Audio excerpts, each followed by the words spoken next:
बेटी के लिए तोहफा है सुकन्या समृद्धि योजना पर वेल्थ की सौगात के लिए यहाँ डाली नजर। Wealth generation for daughter. आपके घर में नन्ही परी के मेहमान बनकर आते ही आप उसके भविष्य को लेकर सपना सजोने लगते हैं। उसकी पढ़ाई लिखाई से लेकर उसके शादी विवाह तक का चित्र जन्म के वक्त ही आपकी आंखों के सामने बनने लगता है।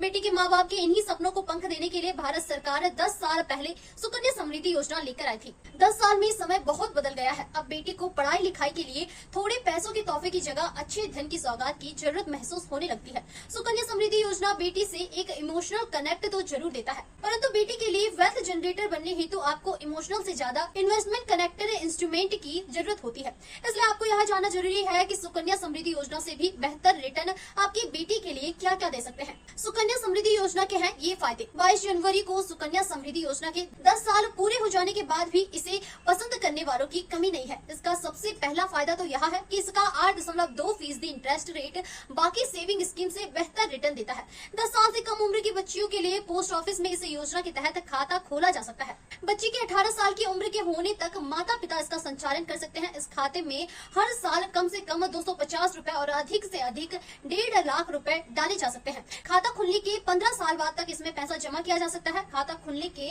21 साल बाद यह अकाउंट मैच्योर्ड होकर बंद हो जाएगा। बेटी के 18 साल के हो जाने के बाद इस अकाउंट से कभी भी कुछ हिस्से को या पूरा पैसा निकाला जा सकता है। जानकारों की राय में यह केवल टैक्स बेनिफिट ही नहीं, बेहतर रिटर्न भी देती है। सुकन्या समृद्धि से और बेहतर क्या हो सकता है?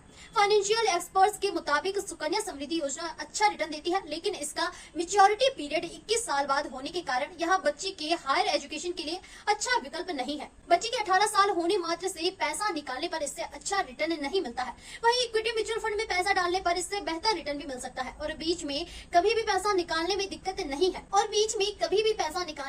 नहीं होती। 10 साल में पढ़ाई का खर्च बहुत बढ़ गया है, इसलिए सालाना 1.5 लाख रुपए तक ही अधिक से अधिक जमा करने की सीमा रखना ठीक नहीं है। इसे बढ़ाया जाना चाहिए।